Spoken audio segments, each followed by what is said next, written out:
नीति तो कहीं सीबीआई अधिकारी की आत्महत्या के बाद खुद के बयानों और कहीं उपराज्यपाल के भेजे नोटिस को फाड़ने के वाकयों के चलते इन दिनों दिल्ली सरकार के तमाम नेता, एमएलए, सांसद खबरों में छाए हुए हैं। इन तमाम घटनाओं के बीच आम आदमी पार्टी और दिल्ली के उपराज्यपाल विनय कुमार सक्सेना के बीच आरोप प्रत्यारोपों का सिलसिला भी जारी है।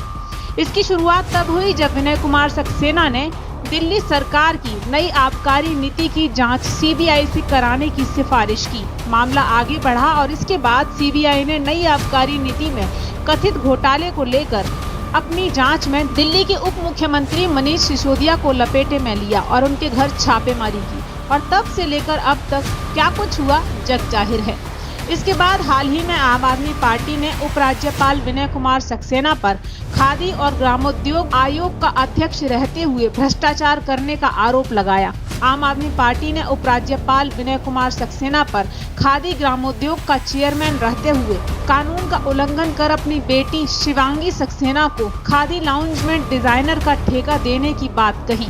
साथ ही आम आदमी पार्टी ने ये आरोप भी लगाया कि दिल्ली के उपराज्यपाल वीके सक्सेना ने कारीगरों को भुगतान करने के लिए करोड़ों रुपए का गबन किया था। इधर पहले दिल्ली के स्वास्थ्य मंत्री सत्येंद्र जैन, फिर शिक्षा मंत्री मनीष सिसोदिया के बाद अब दिल्ली के मुख्यमंत्री अरविंद केजरीवाल के खिलाफ मिली शिकायत पर एक्शन लेते हुए उपराज्यपाल वीके सक्सेना ने इस मामले की जांच को मुख्य सचिव को भेज दिया है। उपराज्यपाल ने अब सीएम अरविंद केजरीवाल के खिलाफ मिली एक शिकायत की जांच के आदेश भी दिए हैं। दरअसल उपराज्यपाल को भेजी गई एक शिकायत में किसी व्यक्ति ने आरोप लगाया है कि दिल्ली के सीएम अरविंद केजरीवाल ने अपनी पत्नी के माध्यम से बाजार भाव पर जमीन बेची और कागजों पर भाव कम दिखाया। उपराज्यपाल कार्यालय सूत्रों के हवाले से लोकायुक्त को मिली शिकायत में इस बात को कहा गया है कि अरविंद केजरीवाल ने 3 प्लॉट 4 करोड़ 54 लाख रुपए में बेचे और कागजों पर केवल 72,72,000 रुपए की कीमत दिखाई। इसके साथ ही आरोप है कि अरविंद केजरीवाल ने अपनी पत्नी सुनीता केजरीवाल की मदद से 45,000 प्रति स्क्वायर यार्ड के भाव पर प्लॉट बेचा, लेकिन लेन देन के कागजों पर 8300 रुपए प्रति स्क्वायर यार्ड दिखाया गया। ये शिकायत लोकायुक्त से होते हुए उपराज्यपाल के पास भेजी गई और जांच की मांग की गई।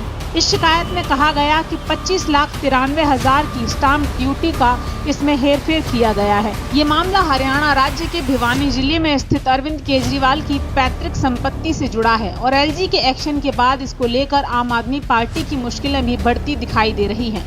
हालांकि इस मामले के सामने आने के बाद आम आदमी पार्टी ने भी पलटवार करते हुए कहा कि हम एलजी साहब की मोहब्बत के कायल हैं। हमने उनके ऊपर सबूत के साथ प्रेस वार्ता की तो वे मानहानि का नोटिस भेजते हैं और अनजान व्यक्ति जब सीएम के खिलाफ शिकायत करता है तो उस पर उपराज्यपाल जांच करने को कहते हैं। चीफ सेक्रेटरी को इंक्वायरी के ऑर्डर देकर अखबार में खबर भी छपवा दी जाती है। आम आदमी पार्टी ने कहा कि उपराज्यपाल साहब को समझना चाहिए कि वो एक पब्लिक ऑफिस में संवैधानिक पोस्ट पर काबिज हैं।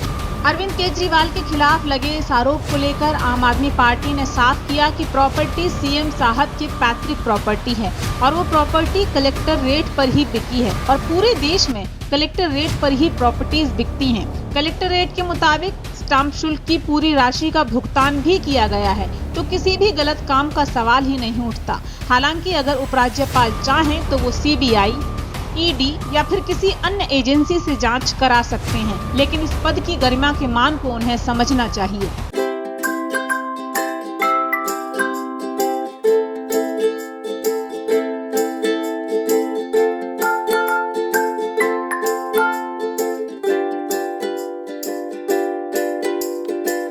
हमारे साथ जुड़े रहने के लिए देखते रहिए देश रोजाना का YouTube चैनल।